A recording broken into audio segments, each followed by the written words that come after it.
여러분, 우리가 세상을 살아가는 동안 우리가 원하든지 원치 않든지 우리의 삶 가운데 고난이 있음이 분명합니다. 이 세상에 고난 없이 산다고 하는 사람 하나도 없습니다. 오늘 하나님께 예배드리는 우리 믿음의 사람들에게도요, 고난이 있음을 인정할 수밖에 없습니다. 하나님이 살아계시다면 왜 이런 고난이 내게 있는가? 도대체 하나님 나 사랑하지 않으시는 것 아닌가 하는 그런 의문을 가질지 모릅니다.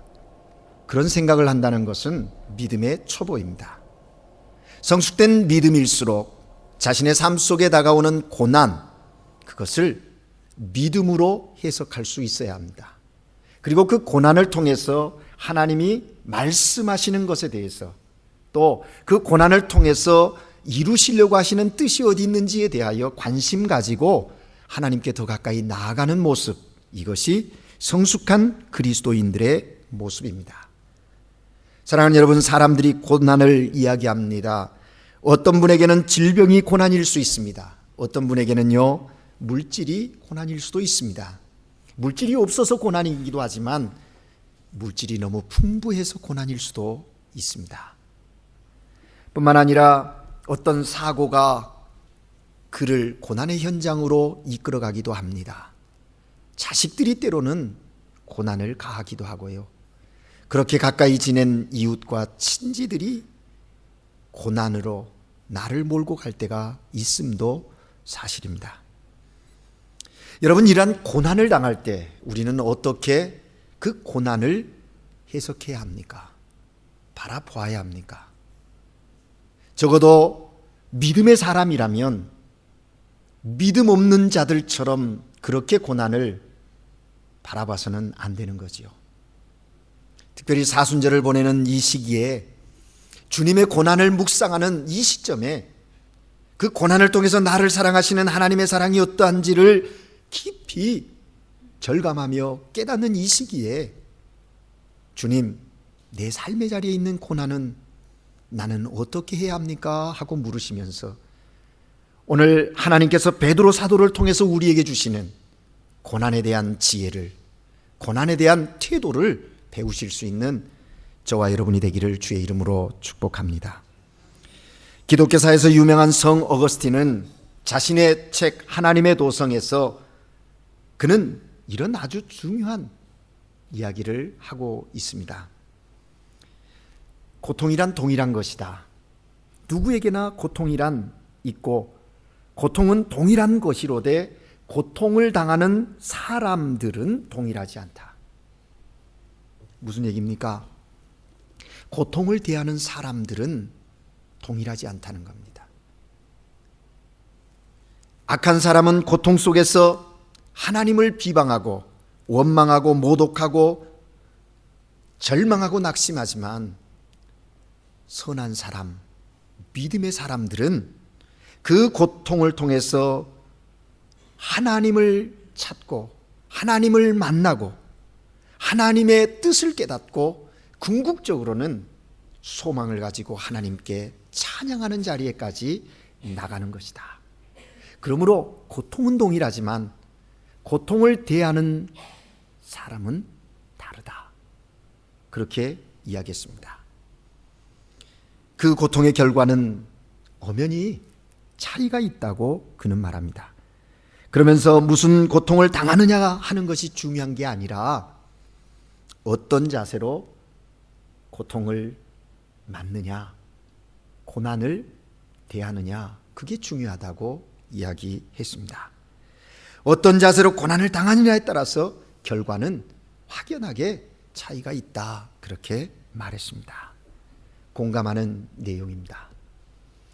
여러분, 빅돌 프랭클이라고 하는 사람이요, 나치 강제 노동 수용소에서 고난을 겪었습니다. 자기만이 아니라 함께 수용되어져 있는 많은 사람들이 고난당하는 모습을 보았습니다. 그 고난의 현장에서 그는 고난에 대하여 깊이 생각하고 관찰하고 거기에서 통찰력을 얻어서 자신의 그 수용소에서의 경험을 책으로 하나 펴냈는데 그것이 바로 죽음의 수용소라고 하는 책입니다. 그 책에서 그는 이렇게 말했습니다. 고난 속에서 포기한 사람에게는 고난은 저주지만 고난 속에서도 그 고난의 의미를 발견하고 그 고난을 통해서 뭔가를 찾는 그 사람은 그 사람에게 있어서의 그 고난은 축복이다. 그렇게 이야기를 했습니다. 무슨 말입니까? 고난의 의미를 아는 자에게는 고난이 축복이다라는 겁니다. 여러분, 우리는 이 말을 깊이 생각해야 할 것 같아요. 믿음의 사람들도 삶의 자리에서 고난을 당하는데 그 고난을 바라보는, 그리고 고난을 대하는 나의 자세가 어떠해야 할까 하는 것이죠.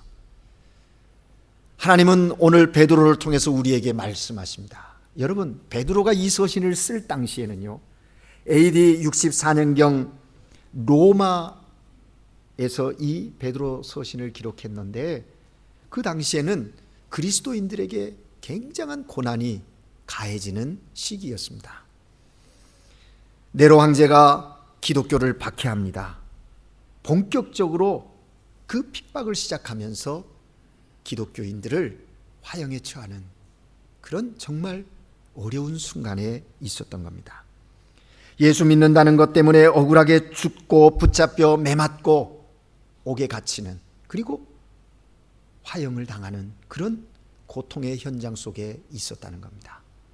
그러한 믿음의 사람들을 향하여 베드로가 서신을 쓴 겁니다. 형제들이여, 지금 여러분이 당하는 그 고난, 그것은 이런 의미가 있습니다.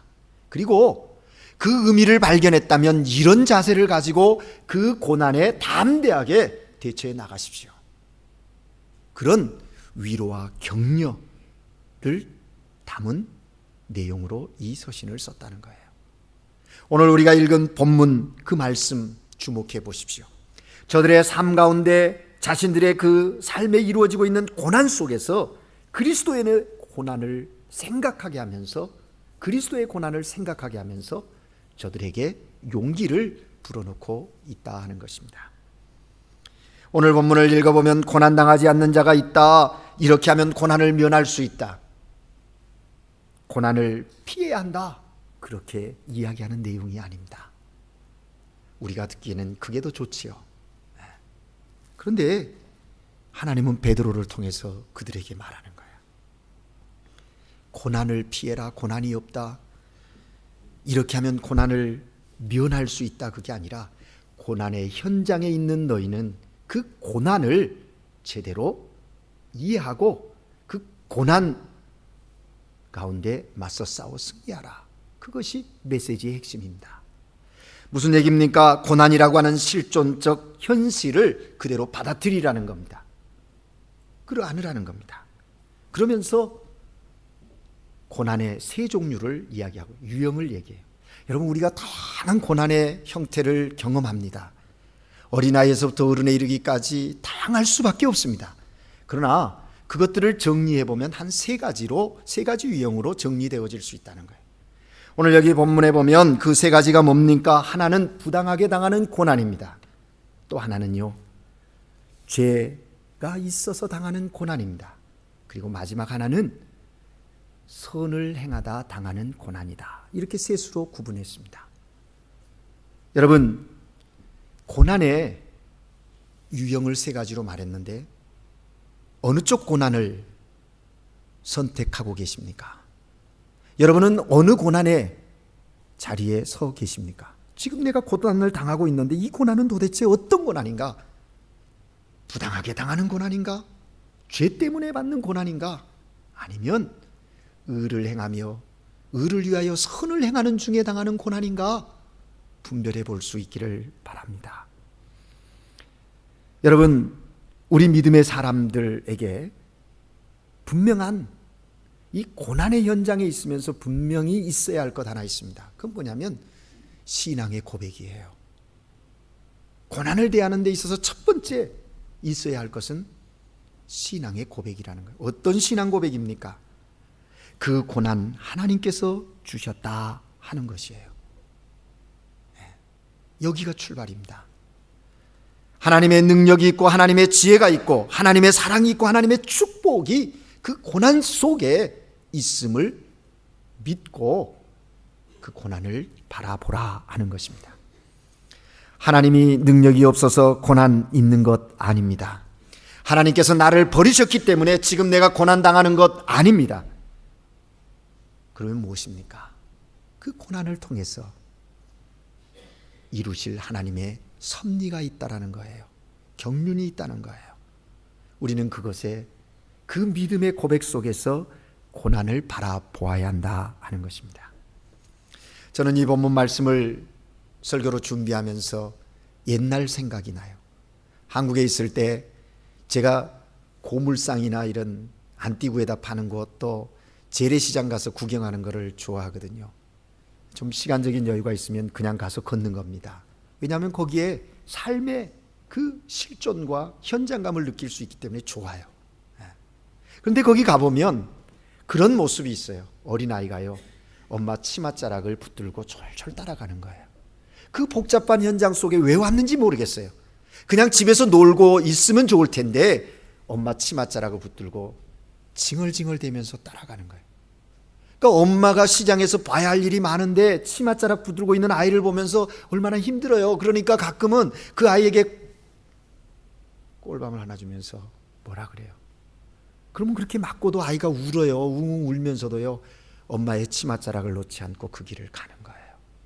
여러분, 여기에 믿음이 있습니다. 이 모습이 믿음이에요. 우리 하나님의 사람들이 삶의 자리에서 때로는 한 대 두들겨 맞아서 눈물이 나고 울고 싶은 그런 시간들 속에 있어도요, 치맛자락 놓지 않은 아이의 그 믿음, 엄마를 신뢰하는 그 모습, 그것이 우리에게 있어야 해요.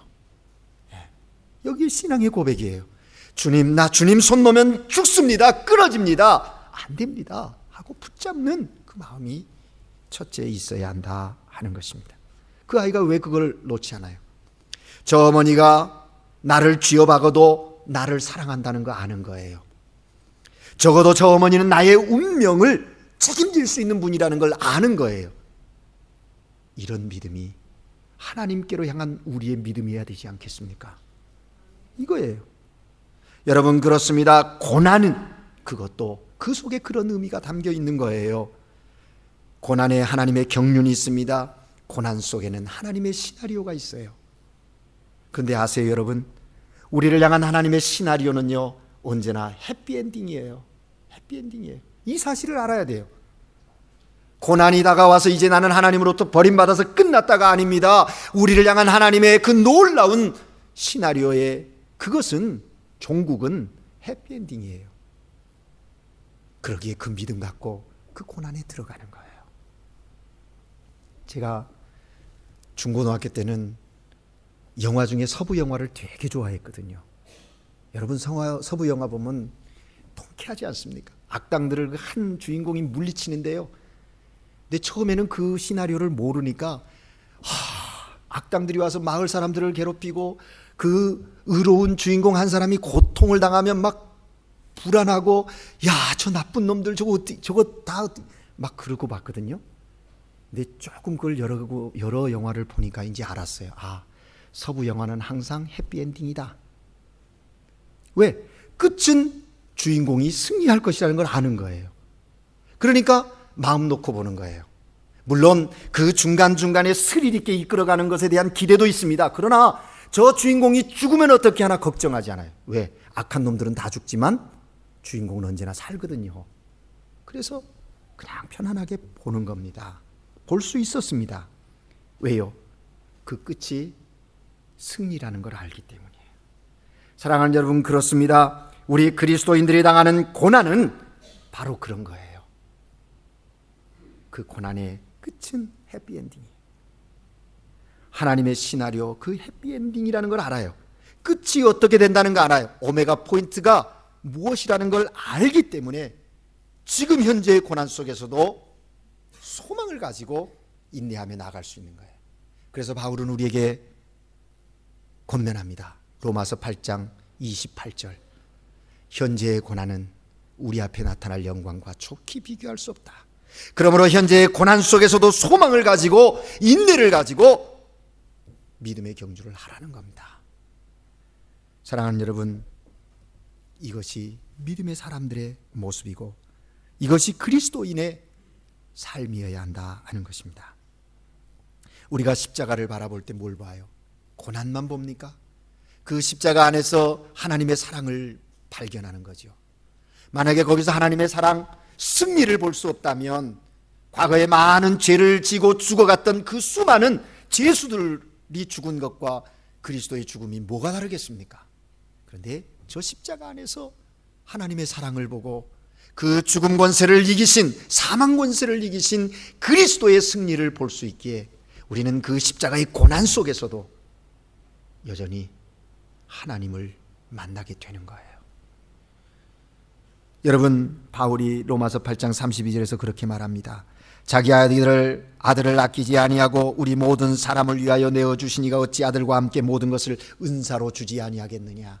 모든 것을 은사로 주지 아니하겠느냐. 아멘.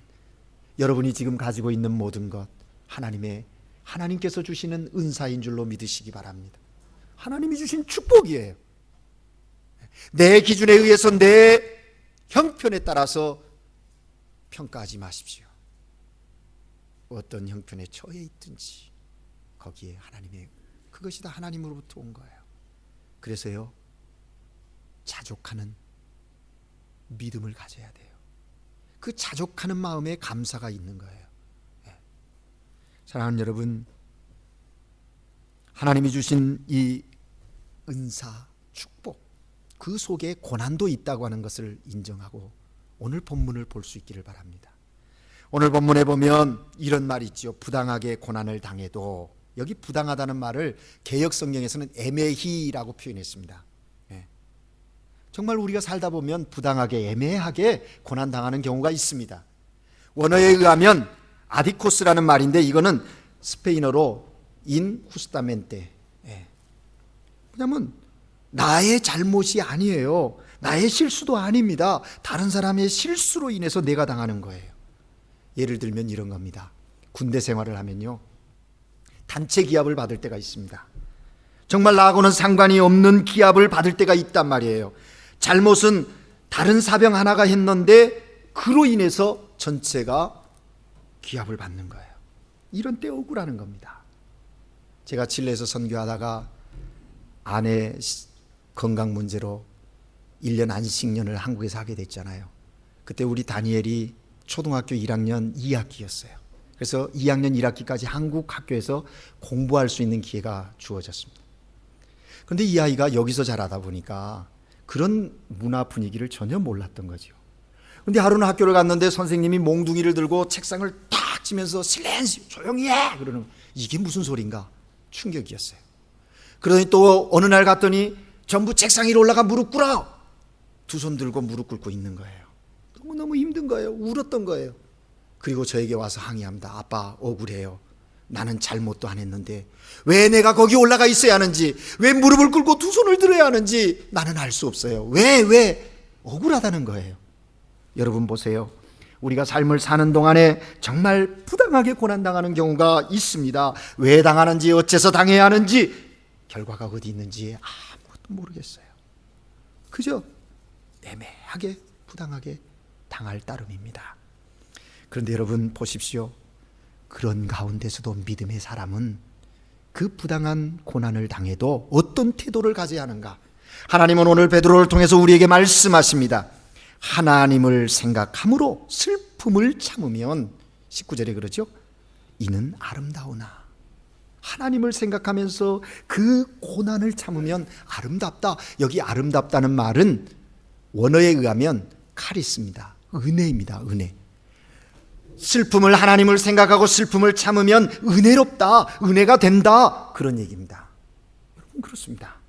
부당하게 당하는 고난은 그렇게 대처해야 하는 것입니다. 그러므로 여러분 생각하십시오. 누가 나를 괴롭히는가 생각하지 마십시다. 누가 나에게 돌을 던지는가 보지도 마십시오. 왜 이런 일이 있는가 더 이상 묻지 마십시오. 하나님을 생각하면서 하나님의 크신 능력, 하나님의 큰 은혜를 생각하면서 인내할 것입니다. 그 슬픔을 참을 것입니다. 그러면 아름답다, 은혜가 된다, 그렇게 말했어요. 오늘 본문 20절에 보면 죄가 있어서 매를 맞으면, 매를 맞고 참으면 무슨 칭찬이 있으리요. 그래서 고난 가운데 두 번째 유형이지요. 여러분, 내 죄로 인해서, 나의 실수로 인해서 당하는 고난이 있어요. 여러분 기억하십시다. 우리 삶은요, 추수하는 것과 같아요. 뿌리고 거두는 거예요. 뿌리고 거두는 거예요. 오늘 심고 내일 거둘 것입니다. 어제 심었고 오늘 거두는 것이에요. 부모가 심고 자식이 거두고요. 네. 내가 뿌렸던 거예요. 내 죄 때문에 내가 말 잘못한 것, 말로 인한 실수, 부덕한 말, 부덕한 행동, 내가 심고 내가 거두는 것입니다. 여러분, 남의 눈에 눈물 흘리게 하셨습니까? 당신의 눈에 피가 나올 것입니다. 남을 속이셨습니까? 이건 아무도 몰라, 나만이 알아. 근사하게 속였다고 딱 마음속에 스스로 만족해하며 계십니까? 천만의 말씀입니다. 엄청나게 속을 때가 올 것입니다. 이거 잊지 말아야 돼요. 내 죄 때문에, 내가 행한 그것 때문에 당하는 고난이 있어요. 종종 보면 자신이 잘못해서 고난당하면서 이 무거운 십자가 어떻게 감당합니까? 주님, 너무 힘들어요. 어떻게 감당하긴요? 감당해야지요.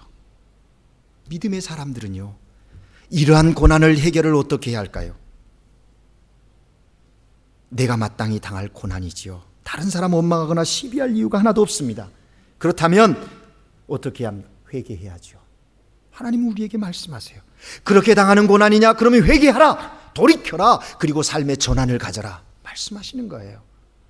회개하면, 그렇게 당하는 고난 가운데 회개하면 하나님이 용서하시고 새로운 길로 인도하신다는 거예요.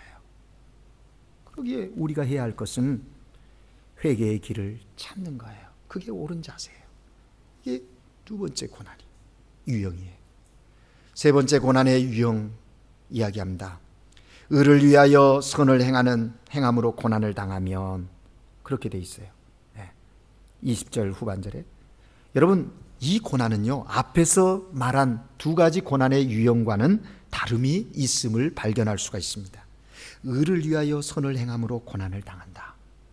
여기는 다분히 자발적인, 선택적인 고난인 것을 우리가 알 수가 있어요.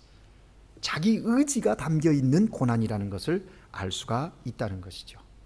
여러분, 우리 가운데 그런 일이 있잖아요. 내가 정말 하나님의 영광을 위해서 선한 일에, 의로운 일에 헌신하는 중에 어려움을 당하는 경우가 있어요. 목회자가 그런 성도들의 모습을 볼 때 가장 안타깝습니다. 주님, 언제까지 인내해야 합니까? 결코 믿음이 부족해서, 믿음의 인내함이 부족해서 좌절하거나 낙심하지 않게 하나님 도와주세요. 기도할 수밖에 없지요. 여러분, 생케비치가 쓴 코바디스라는 책을 읽어보셨습니까? 영화로도 나왔지요. 그 배경이 바로 앞서 말한 네로 황제 시대에 있었던 일이거든요. 네로가요, 로마 시를 불질렀습니다. 그리고 다시 건축하겠다고 불을 지르고 막 이 정신적인 뭘 해야 될 사람일 것 같은데, 그런 사람이었어요. 그렇게 불을 지르 놓으니까요, 로마 시민들이 원망 소리가 커져갑니다. 네로에게, 그 황제에게 오는 거예요. 그러니까 이 네로가 그 화살을 어디로 돌리냐면 그리스도인들에게 돌리는 거예요. 그때 바로 이제 성장해가는 이 초대 믿음 공동체인 그리스도, 그 공동체에다가 쏟아붓는 거예요. 야, 저들이 맨날 만나면 마지막 때에 하나님이 불로 심판한다고 그러지 않았느냐? 그러니까 저들이 지른 거다라는 거예요. 그래서 그들에게 화재의 그를 일으킨 주범이 그리스도인들이다. 그래가지고 핍박을 가하고 그들을 죽이는 거예요. 화형에 처하는 거예요. 그때 그 로마에 베드로가 있었거든요. 제도 공동체의 지도자급인 베드로에게 교인들이 이야기합니다. 성도들이, 우리는 여기서 이 믿음 지키다 죽어도 괜찮습니다. 순교해도 영광입니다. 그러나 사도 베드로 선생님은 여기 계시면 안 돼요. 앞으로 더 많은 일이 해야 돼요. 초대교회 공동체 지도자니까 이 로마만 빠져나가시라는 거예요. 그리고 나서 잠시 피했다가 나중에 그 말에 못 이겨 아니면 베드로 자신의 마음 가운데 결단이었는지 어찌됐든 거기에서 나가요. 로마를 등지고 나아가는데 로마성 밖에 나갈 때 예수님이 베드로의 길을 막습니다. 그리고 예수님은 로마 쪽을 향해서 가는 거예요. 그 모습을 본 베드로가 예수님에게 묻는 겁니다. 주여 어디로 가십니까? 코바디스 도미네, 주여 어디로 가십니까? 그 말에 예수님이 베드로에게 대답합니다. 내가 버리고 나온 로마를 향하여 내가 가서 다시 십자가에 못 박히련다. 그 말에 베드로가 충격을 먹는 거예요. 받았어요. 감동을 받았어요. 그래서 발걸음을 돌이켜서 다시 로마로 들어가서 십자가에 순교합니다. 주님은 십자가에서 주님이 이렇게 죽으셨는데 내가 어떻게 그렇게 죽을 수 있냐 해서 거꾸로 매달려서 순교한 베드로입니다. 그런데 그 로마에 가면 이 주님과 베드로가 만났던 그 코바디스 도미네하고 그 대화했던 그 자리에 베드로의 발자국을 쿡 찍어놨어요. 그리고 그 베드로와 주님이 만난 그것을 기념하기 위해서 아비아가도라고 하는 그곳에 코바디스 교회를 세워놓고 그 발자국을, 제가 97년도에 거기 로마를 갔을 때 이 교회 기념교회 가서 이렇게 그 장면을 생각하면서 얼마나 은혜를 경험했는지 몰라요. 주여 어디로 가시나이까. 여러분 그렇습니다. 우리가 때때로 고난의 현장에서 주님은 우리에게 말씀하십니다. 지금 내가 당하는 고난이 의를 위하여 선을 행하다 당하는 고난이냐? 물으시는 거예요. 그렇다면 어떻게 해야 하는 거예요? 여러분 이 고난이요 얼마나 의로운 고난이고 얼마나 거룩한 고난인가 하는 것을 우리는 알아야 합니다. 적어도 그리스도인의 고난이라면 이런 선택적인 고난, 자의적인 고난, 이것 취해야 합니다. 죄가 있어서 당하는 것이 아닙니다. 사랑하기 때문에 하나님의 뜻을 위하여 일부러 당하는 거예요. 여러분 아시죠? 소크라테스, 그가 억울하게 죽었잖아요. 근데 그가 한 말이 뭐예요? 그 철인이 악법도 법이다. 사형 선고를 받고 걸어가는데요. 제자들이 선생님에게 하면 선생님 억울합니다. 선생님 무슨 죄가 있습니까? 죄가 있어서 죽으면 억울하지도 않지요. 선생님 너무 억울합니다. 억울합니다. 그러니까 그렇게 말하는 제자에게 소크라테스가 돌아서면서 빙그레 웃으면서 한 얘기가 유명합니다. 무슨 얘기예요? 그럼 내가 죄가 있어서 죽어야겠냐 이놈아? 죄가 없어서 죽으니까 소크라테스는 그 죽음이 보배로운 것이에요. 죄 있어서 죽었으면 마땅한 죽음인 거죠. 그렇습니다. 적어도 죄가 없이 죽어야지. 어차피 고난을 당합니다. 그렇다면 억울하다 하지 말고 정말 억울한 그 자리가 아니라 하나님의 의와 선을 위해서 그 고난의 현장 속에 있어야 한다. 그러면 이제 이런 고난의 유형이 있었지 않습니까? 하나님은 베드로를 통해서 우리에게 실질적인 그 실존적 고난 앞에 우리의 자세가 어떠해야 하는가, 예수님의 고난을 설명하면서 그 태도에 대해서 우리에게 말씀합니다. 21절 말씀에 보면 그리스도께서 본을 끼쳐 우리로 하여금 그 자취를 따라오게 하셨다. 여기 자취라고 하는 것은 본, 여러분들 의라면서 너무 잘 아시죠? 본을 뜬다 그러죠.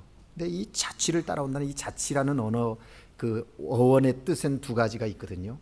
여러분 어린아이들이 글씨를 배울 때 이렇게 점선을 써서 점을 찍어 놓고 그 따라서 이렇게 쓰게 하는 글씨체본이 있습니다.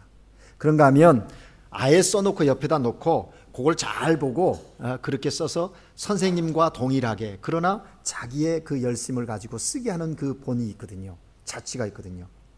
오늘 여기서 말하는 자취는 후자입니다. 그러니까 뭐냐면 스승의 가르침을 새롭게 해석해서 자기체를 만들어내는 것과 같은 그런 자취를 얘기하는 거예요. 그러니까 예수님께서 걸어가신 그 고난의 그 모습, 그것을 잘 묵상하고 너희도 너희 삶의 현실에서 그렇게 고난을 이겨라, 이렇게 답하는 본을 보여주셨다는 거예요. 그럼 어떤 본입니까? 구체적으로 2절부터 24절까지 구체적으로 이야기하고 있습니다. 첫째는 죄 없이 당하였다고 말합니다. 두 번째는 입에 괴사가 없었습니다. 여기 괴사라는 말은 변명이 하지 않았다는 거예요. 고난을 당하되 변명하지 않았다는 거예요.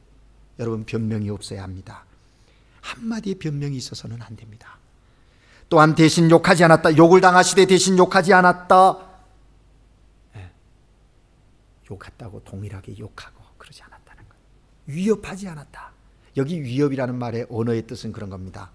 뭐냐면 부당하게 고난받을 때, 의를 위하여 선을 행하다 고난을 받았을 때 위협하지 않았다. 너 그러면 나중에 재미없어? 이런 얘기 안 했다는 거예요.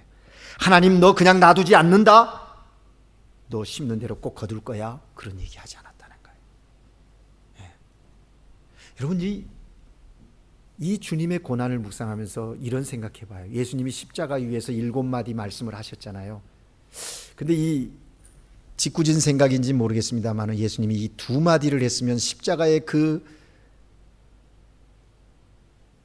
순종이, 능력이 인류에 어떤 영향을 미쳤을까? 생각해도 안 될 얘기인 것 같은데 생각해 봐요. 아이고 내 팔자야. 예수님이 그러지 않았어요. 그죠? 겟세마네 동산에서 눈물로 기도하시던 주님의 모습 속에서 우리는 알 수 있잖아요. 그런가 하면 그 십자가 위에서 이놈들아 두고 보자. 심판날에 너희들 모두 다 지옥에 내가 꼭 보낼 것이다. 그렇게도 말씀하요. 오히려 주님은 십자가 위에서 주여 저들을 용서해 주십시오. 자기들이 하는 일을 알지 못합니다. 오히려 용서의 기도를 드리시는 주님의 모습을 보는 거예요. 그렇습니다. 여러분, 고난을 대하는 우리의 자세는 모름지기, 우리에게 본을 보여주신 예수 그리스도의 이 모습으로 나아가야 한다는 거예요. 이게 우리들의 신앙이에요.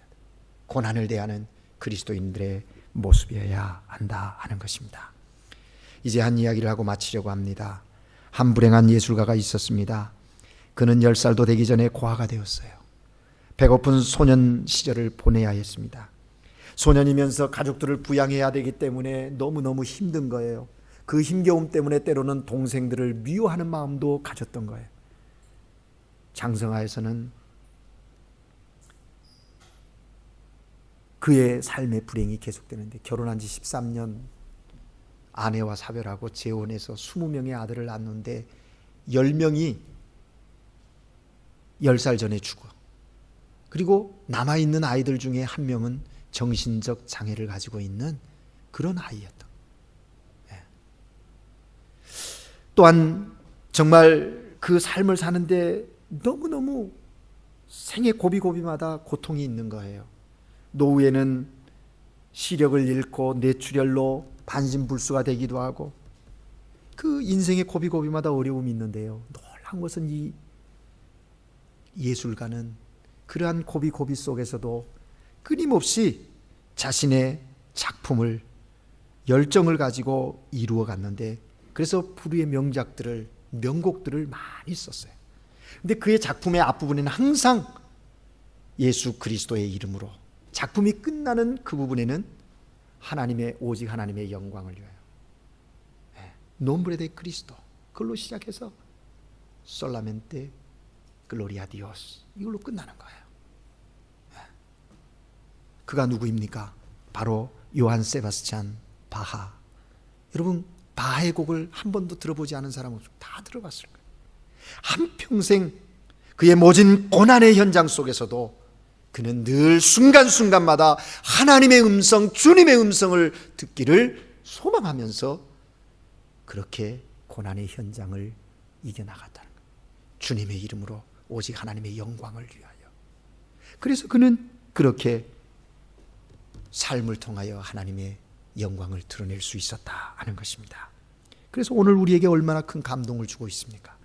그렇습니다. 지금 여러분의 고난은 하나님의 영광을 위한 고난임을 잊지 마십시오. 그러므로 어떻게 해야 합니까? 주님을 생각하며 끝까지 인내하며 그 길을 가십시오. 그럴 때 주께서 우리를 통하여 하나님의 거룩하신 뜻을 이루실 것을 저는 믿습니다. 기도하겠습니다. 하나님 아버지, 오늘도 우리 믿음의 사람들 주님 앞에 나와 고백하며 예배합니다. 하나님, 우리로 고난을 통해서 주시는 주의 음성 듣게 하옵소서.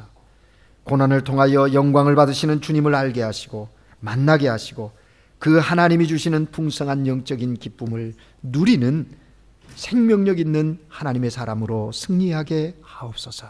우리 주 예수 그리스도 이름으로 기도합니다. 아멘.